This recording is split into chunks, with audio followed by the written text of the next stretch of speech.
翻到嚟理財博客嘅時間啦，再喺度提下大家，如果有任何股票上嘅問題，可以打嚟1872110，又或者電郵俾我哋，同我哋傾下嘅。我哋繼續跟進一下港股最新表現啦。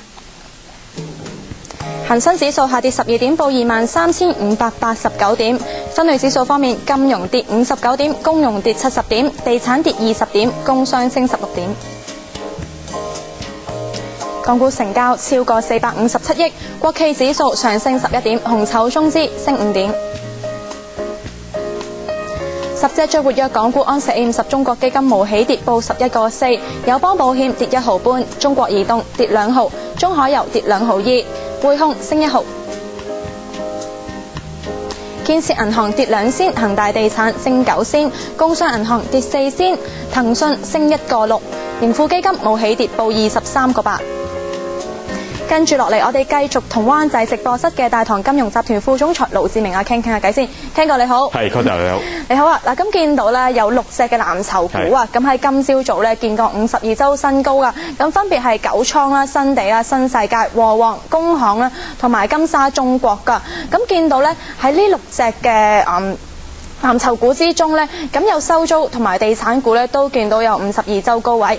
咁啊，見到特首梁振英嗰邊呢，其實已經話咗呢，唔排除會徵收一手樓嘅空置稅。咁而財政司司長曾俊華嗰度都話過呢，樓市如果再熾熱嘅話呢，又會出新招。咁你點睇地產股現時嘅前景係點？一手樓空置稅呢，我諗其實係對呢個空置盤嚟講呢，喺呢個發展商佔嘅百分比咧，其實唔係好多嘅啫。咁你話會唔會逼到啲盤叫走出嚟，令到個需求加大咧？咁我諗係有多少少嘅幫助嘅。咁但係實際上個幫助性咧，其實唔係好大。我諗而家港府最主要最迫切咧，其實就揾多啲地啦，去提供多啲叫單位啦。咁我話如果喺發展商身上推盤嘅話咧，或者係個空置率方面咧，其實個作用不大。咁你話對呢個本地嘅地產股有冇好大影響啦？我諗叫做施政報告之後咧，其實本地嘅地產股咧已經叫有多少少嘅升幅喺度，反映咗部分嘅叫暫時見到港府好似叫無計可施咁嘅情況啦。對呢個成個樓房嗰個供應情況，咁但係我諗幾隻比較大啲嘅地產股，其實恒生指數嘅仲要比較多啲嘅成分啦。咁如果恒生指數暫時圍住咗喺呢個位置叫膠着咗嘅話咧，咁我諗幾個大嘅好似1號啊、16號啊、17啊、12啊、83咧，都暫時升幅未必會太多。反而啲資金咧，我就見到就係過去呢段時間咧，反而升幅多啲嘅咧，反而係本地嘅地產股係2、3線比較多啲嘅。好啊，但我哋先睇下跟進一下新地呢隻股份先啦，16號啊，咁啊見到咧佢嗰個52周高位咧，咁啊見到佢最創今日新高咧就係128個半㗎，咁但係見到佢現時報緊128個1嘅，咁啊上升0.15%。你點睇佢喺推地方面啊，同埋佢喺發展土地啊，同埋收購方面啊，對呢隻股份嚟講嚟緊個走勢會係點啊？嗱，我諗整體咁去睇啦，因為如果呢一段你話係個地產股上去嘅話咧，其實最主要就係而家嚟緊有盤賣，同埋究竟佢手頭上個土儲有幾多啦？咁我諗新鴻基自己本身其實舊年咧都叫蹉跎咗大半年嘅歲月，因為始終係 ICAC 嗰個事件咧係令到股價咧叫跑輸咗同業。而家你話有冇機會追翻落後咧？我諗ICAC 嗰個事件咧其實仍然係困擾住公司啦。咁只不過就係話市況好，佢只不過係藍籌係其中一隻，而佢自己本身新地嘅質素咧，其實係我諗咁多年咧大家都心中有數。而家個股價咧其實就有機會再拱翻上去。咁但係留意翻一點啦，因為始終都逼近翻啲叫新高位嘅時候，你而家買入去個空間咧，可能就未必會太多，可能即係叫做有機會等佢挨翻落嚟低啲嘅時候先買入嘅話咧，上網空間可能會比較多啲。好啊，嗱咁我哋之後咧就講埋咧，就係都講到啦，今日咧有92隻嘅股份咧創咗52周新高啊！咁啊，除咗頭先提及過嗰6隻嘅藍籌之外咧，咁啊見到咧澳門嘅博彩股方面咧，亦都幾好啊做得，咁好似澳博啊、銀河娛樂啊同埋金沙中國咧都創咗新高，咁而新濠國際咧同埋美高梅咧，咁啊見到新濠國際咧咁啊上升去到咧超過4年嘅高位啊，而美高梅咧就上升去到1年半嘅高位，咁新濠國際咧就上升超過4年嘅高位添。咁我先同大家講下整個板塊嚟緊嘅話咧，咁啊見到即係農曆新年就到啦，佢點睇博彩股係咪都即係先行炒上啊？嗱，博彩股係一個人嘅角度嚟講咧，長期係偏好嘅板塊。每叫做挨落嚟嘅話咧，其實都係投資者一個可以叫做中長線吸納嘅股份。咁但係而家暫時啦，你見到啲賭業股咧，其實就叫偏向一啲比較高啲嘅位置進發嘅時候咧，睇下你自己本身純粹呢個短線嘅操作定係一個中線嘅操作啦。如果中線嘅話咧，而家呢啲咁嘅位置咧，我覺得就比較高過少少。咁但係短線嘅話咧，我諗農曆年前都仲有多少少嘅上望空間。但係如果你睇翻成個博彩業嘅收益啦，我諗而家澳門自己本身咧，其實已經唔係叫做打造，係純粹係博彩啦。而家你見到佢一路喺路氹嘅項目啦，嚟緊美高梅啊，或者澳博一路起落嚟嗰啲咧，其實一路都係講緊咧係博彩加埋呢個消閒模式，一個度假村咁嘅形式㗎啦。咁呢啲咁嘅係叫做咧，令到佢自己本身個層面多元化咗啦。咁對佢哋自己本身嘅賭業股嘅發展咧，其實係一個幾好嘅情況嚟㗎。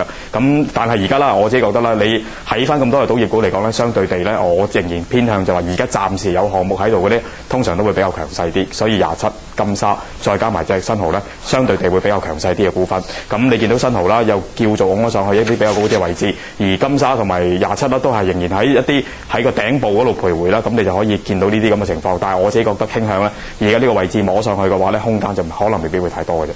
咁你話到咧金沙咧，即係現水平咧已經係38.05仙啦，咁啊即係52週咧最新嘅高位嚟㗎。咁可能即係嗰個上升嘅幅度都比較細少少。咁我哋先睇下銀河娛樂啦。如果係咁嘅話，咁啊見到銀河娛樂咧現時報緊34.2毫半嘅，咁啊上升超過1%。嗱咁啊見到咧大行方面咧，匯豐咧最新都俾佢目標價咧，咁啊去到47.5毫9㗎，咁係增持呢個評級㗎。咁你點睇銀娛呢隻股份咧？嗰個上望空間都係咪都有幾大下？嗱因為始終而家暫時挨住個頂啦，咁你見到某程度上港股而家圍住咗喺23,670呢啲咁嘅水平咧，叫做增持緊。咁當然啦，你會見到如果恒生指數唔拱上去都好啦，以一啲叫做其他嘅板塊咧，都有機會拱上去。咁但係銀娛自己本身而家嚟到呢啲咁嘅水平嘅時候，我覺得空間都仲係有。咁但係留意翻一點啦，因為而家叫緩緩咁係上去咁啦，有等機會挨翻落去第一10天移動平均線或者20天移動平均線咧買入去咧，可能相對地咧個防守力會比較高啲嘅。同埋因為始終而家暫時就挨住一啲頂部上去嘅話咧，都有少少擔心會唔會有啲震倉嘅情況，質落嚟嘅話咧幾個 percent 咧隨時會見到。好啊 Ken 哥，咁我哋先聽個黃先生嘅電話，佢啲投資問題想問一問嘅。黃生你好。主持你好。我想問翻一隻叫安東油田3337嘅。係，你有冇買入㗎？有啊，3個6毫8。我想知道依家咧究竟係應該係賣咗佢啊，定係話上望仲有幾多空間呢？好啊，咁見到安東油田服務咧，現時報緊3個7毫2嘅，下跌超過2%。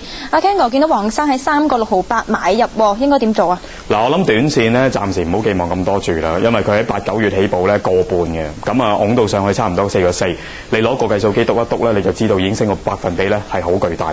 咁你話佢自己本身係咪受惠翻國策？係頁岩氣係講緊一個受惠嘅一個板塊啦。咁但係由呢個咁嘅講法嘅時候，其實已經係由個幾起步㗎啦。咁我諗而家暫時咧，你頂翻上去啦，4蚊樓上啦，已經幾大個阻力啦。同埋暫時叫升幅都咁巨嘅時候咧，都要一段時間咧，叫消化下呢一段幾耐嘅升幅。咁我自己覺得啦，暫時你話係咪一個叫做一定要沽咗佢咧？咁我諗而家暫時港股咧，好多2、3線叫挨咗落嚟，或者係去到呢啲咁嘅水平啊，大家都係唔喐嘅啫。咁所以我諗你可以叫持有住先。咁但係揾住一個重要支持位，就係近排挨過落去一個叫底部嘅位置，應該講緊係大概3個4啊呢啲咁嘅水平啦。如果跌穿嘅話咧，我諗離場；如果唔係嘅話咧，就暫時持有住先咯。好啊，唔該晒 Ken 哥，今日上嚟做一個咁詳盡分析嘅。今日提及過嘅股份，你有冇持有㗎？冇持有㗎。好，唔該晒大唐金融集團副總裁盧志明嘅。好啦，今日嘅節目時間又夠啦。如果大家咧想重溫我哋嘅節目內容，請登入亞洲電視網站，聽日再同大家見面。